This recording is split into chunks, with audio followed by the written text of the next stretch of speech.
Hey Saints fans, welcome to another installment of Marymount Athletics summer segment Behind the Moment.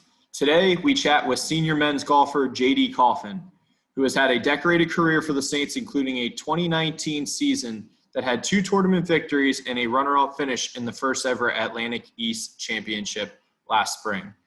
JD, it's been an interesting career so far as a Saint. You played in 2 different conferences with the CAC back in the beginning part of your career and now the Atlantic East. And of course, this past year you got into your fall season and we're starting off pretty well, but then spring season came up short with coronavirus. Your 2019, that spring and fall, was pretty good for you. You had 2 tournament victories and then a runner-up finish back in April or May, I believe, at the first ever Atlantic East Championship up in Scranton. Let's just talk about that year on the course. So let's lead off there in the spring and then how it transitioned into your fall. Yeah, for sure. It was an interesting season, interesting career as a Saint, I guess, so far. But yeah, one win at the Catholic Invitational. We were talking before. It doesn't not much of it is fresh in my memory, but the one thing I do remember, I played half decent. I think it was 76 I shot, but so I came in, I finished, and me being a perfectionist, I didn't think I played great, and I was like, that's not good enough to win it. Anyway, there's nobody else coming in with any numbers lower, and I was like, oh boy, like, geez, I might win it with this. And then someone came in with 76. I was like, okay, all right, playoff time. So anyway, I grab my bag, I run over to the range and start beating range balls, trying to fix the problems I was having that day. And anyway, then teammate Justin Doback runs over. He goes, yeah, no playoff. And I was like, come on. Anyway, I wanted the playoff. I wanted more golf, but it is what it is. I got the tie win and moved on with the season. Yeah, into conference, I had a couple of player of the weeks there, I think, and it was cool. But it was still my goal to win a conference championship individually and as a team. That was really interesting. Is we got the first day, I think we played 16 holes and it just was pouring. Like you couldn't hold on to your golf club, so they canceled it. We cut the round to 9 holes for the first day, and then we were going to play the second. Anyway, I did not play good in the first 9 holes, so I was a little mad that my second 9 were not going to count. And anyway, so I went out the next day. I had to make up a few shots and played pretty good, and got out there, got to the van, and snow started to fall. So that was fun. It kind of felt like at home for me, because up here it's really cold today. It's like 60 degrees in the middle of August, and might see snow soon, I feel like. But anyway, no, I played good, and I came second, tied with Go back there, and it wasn't the win I wanted. But moving on to this year, I kind of I wanted to go back and give it a better run, I guess, this spring that we didn't have. And I don't know, worked hard over the summer and into the fall. I was playing okay, and to my standard, I suppose, and went up to Gettysburg, was it? And that was an interesting round. I remember that very well. We get up, and I think we didn't play a practice round there, so we just get up the morning of and drove up. And I played the course before, so I knew it a bit. And either way, it's tough to go into a tournament like not knowing the course, or it not being fresh in your mind, at least. So I go up, and anyway, I try to get a good night's rest, but I could not sleep, and I had, I think, maybe an hour of sleep if I was lucky. I get up, I know I get Meatloaf Batted to Hell, great song in there, and I listened to that like 3 or 4 times. I think I drank a root beer, and that's the key to success, I suppose, because I went out and, I don't know, I was just trying to make it through the round, to be honest. I was so tired. I was sauntering around the golf course. The guys were like, oh, you're playing so good. And I was like, I don't even know what I'm at, guys. Like, they're like, I don't know. Like, I think you're like 2-3 under right now. And I was like, no chance. So anyway, we get through the round. I think I made par birdie in the last. And it's like, oh, that was for even par. I was like, oh, okay. Well, glad that's over with. Time to go to bed. So anyway, we went home, and yeah, that was a pretty ho-hum win there. It was weird. It was a weird day. Like I didn't feel like I was playing great. Didn't know I was playing great, but it was fun. It was one of those days that you kind of learn a lot about yourself and like how strong like the mind actually is, even when your body's so tired. Kind of kept me in it. So you gave kind of a broad perspective on it. I want to dive back into the two victories, the Catholic one and the Gettysburg one. You shot a 76 at Catholic in March, and then in the fall you had an even par 71 at Gettysburg.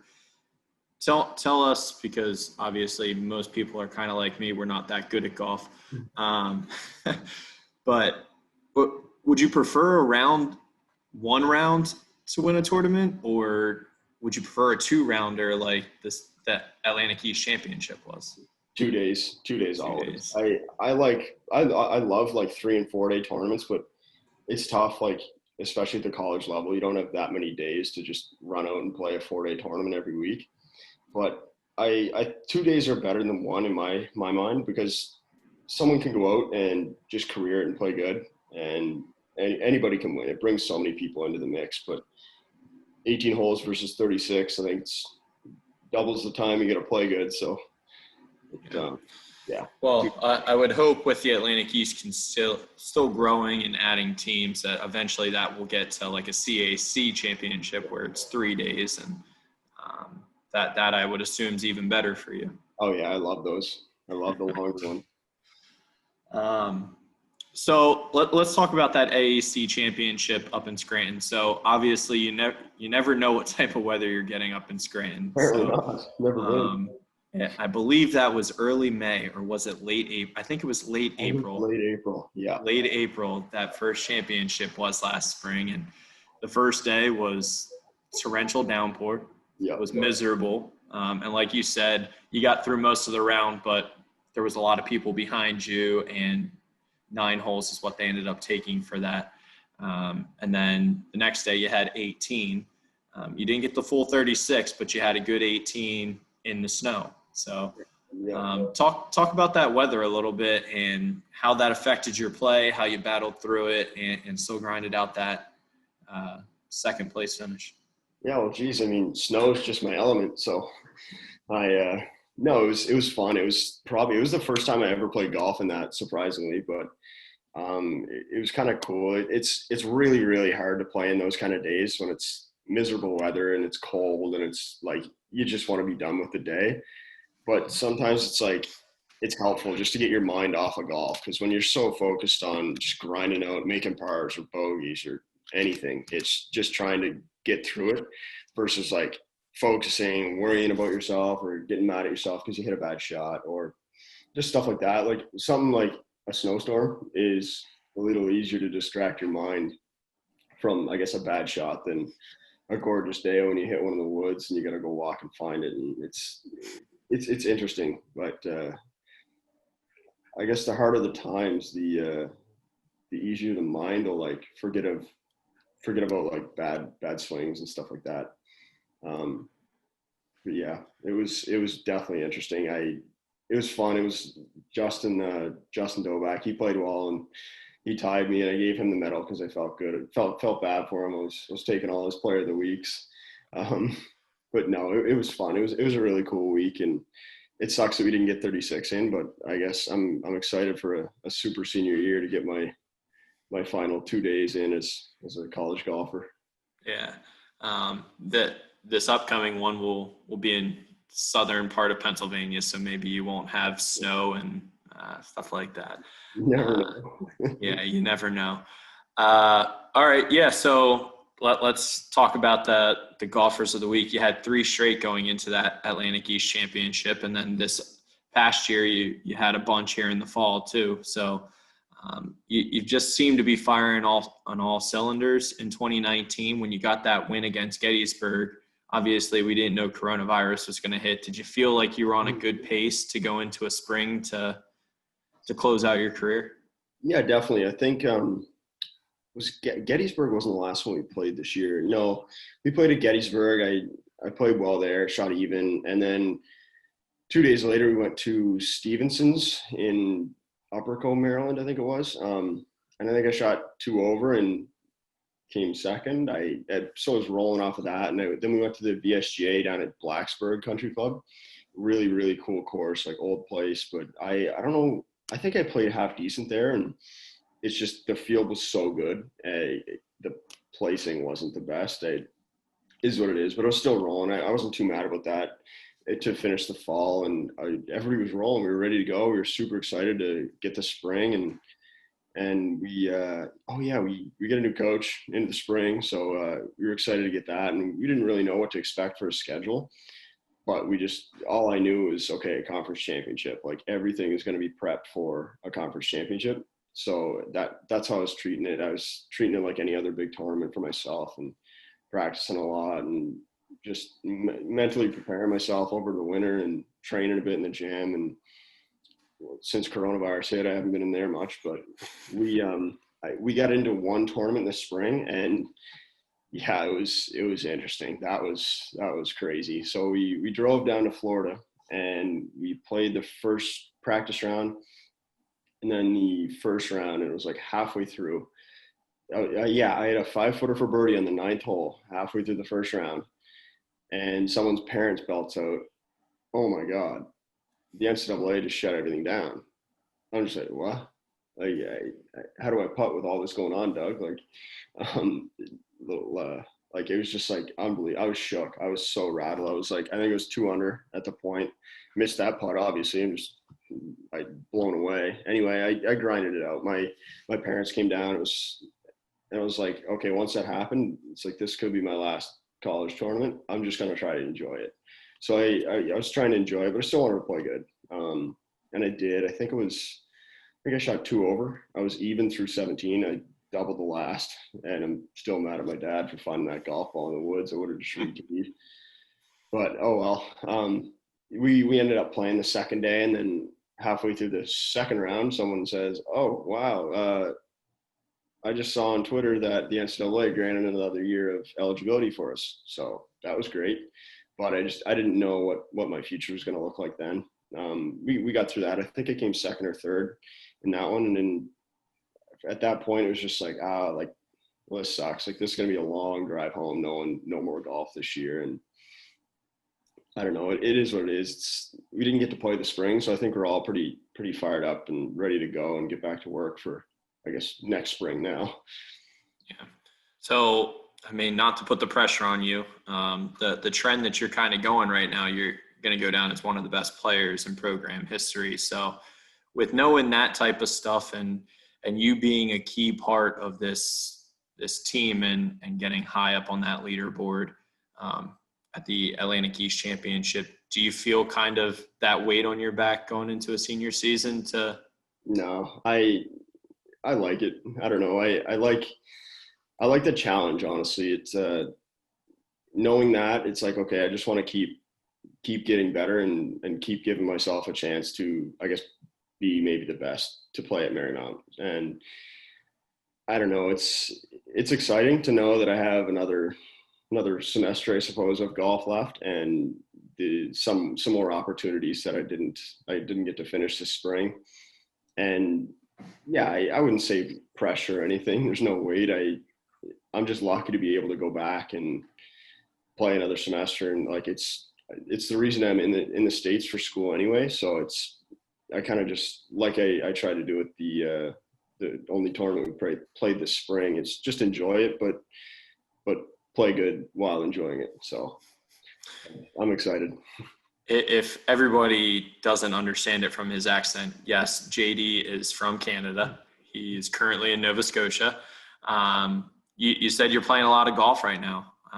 Tell us, over the quarantine, and I won't bring up the club championship, you losing in a playoff, but you've been playing a lot of golf up there. So tell us some of your favorite courses, how you've been playing, and how you're using that to train to get ready for your senior year. Yeah, I've had a pretty fun summer, not working really at all. I couldn't really find a job, so I'm on the Trudeau, as they call it here, the $1,250 a month we get for unemployment. But like I told you earlier, Kyle, I think I've played probably 65 rounds this year, and I'm at the golf course every single day. I've had 2 days off, and usually it's like I'll get like sick of it, but I don't know why. The weather's so nice this summer here. We're having an unbelievable one. and it's just fun. Like, I suppose like getting locked up in quarantine for a long time kind of makes you realize how nice it is to be outside for every single day. And we've been blessed with a great summer and playing a ton of golf and playing pretty good. Yeah, I lost in the playoff yesterday at our club championship, and we that's all I'm going to say about that. And but that was exciting, to be honest. It was really fun. I had one of my really good friends that went to my high school in Minnesota too. We were in the final group together, and it was really cool just to play with some good people, and it was fun. Some fans around and a lot of excitement. But yeah, good golf courses. I've played few pretty good ones here. Cabot Links or Cabot Cliffs, people might have heard about it, but it's impeccable. Yeah, I've played a ton of golf courses around from just here and going to school in Minnesota. Like I've played Whistling Straits, played a few tracks in Arizona and Florida, but it's just a gem. It's unbelievable. Cabot Cliffs, if you ever get the chance, it's definitely a spot to go. Whenever this border opens up, I advise anyone to take a weekend and go. It's awesome. It's a link style course right in the Atlantic Ocean, and it's so cool. I won't spoil anymore, but it's mind boggling, like how nice it is. I went out and I played, I think last weekend, and there was not a soul on the golf course. They get most of their money and their traffic from, I guess, Americans and like just people flying in and traveling in, and there's not really anyone able to travel into the country right now, or into Nova Scotia at least. So they're kind of struggling this year, but it's given the people of Nova Scotia and the Atlantic provinces to just get down and go play it and not have to wait months for a tee time. So it was really cool to get down there and be out there all by myself. So you'd say link style is probably your style, your preference? I love the look of it, and I love like playing those courses. I wouldn't say it suits my game any better. I don't think it's fair to say it would suit my game any better than a different, like older school, like American golf course. I don't know. I haven't played enough of them to really make that judgment yet. Yeah. But yeah, it's fun. It's really pretty to look at. Yeah.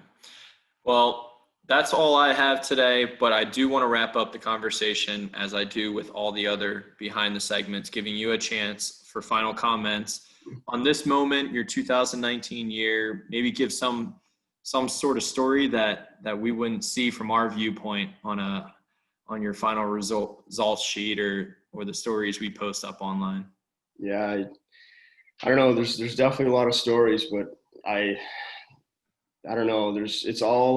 It's all fun. Like, it's very, very frustrating when you don't play good when you need to. And I think I've done a fairly good job of coming back and like playing better when I've kind of been in a slump. Like a good saying is like, there's no pictures on a scorecard. So no matter what the number is you shoot, it could be pretty ugly or pretty nice. If it's a real high number, I like that 71. I hardly remember it, but I know I played well. The 76 at the Catholic Invitational, hardly remember it, but it's funny. Golf's really funny. I remember most of the holes I've played in my life, but it's all fun. Like I'm really, really, really competitive, so I'm never ever satisfied with any score I'll ever shoot, because I'll always look back in the round and say, okay, could have made that putt, shouldn't have hit that one in the woods, could have done this, could have done that. But all there is from that, like, you can just learn and get better from it and make a pact to yourself to not make the same mistakes. So I think that's one of the things that I've done just to keep rolling, and I guess keep doing me in the golf course, I suppose. Well, I know you got another big tournament coming up there, so we wish you the best of luck on that one, and hopefully coronavirus can get wrapped up here. You can get back down here and play that final Atlantic East Championship and take home the trophy. Yeah, I'll give them my best shot for sure. Well, that will wrap up another installment of Behind the Moment. I'd like to thank you, JD, for joining us today and helping us relive a great moment in Marymount Athletics history. Tune in next Thursday as we bring you another installment of Behind the Moment.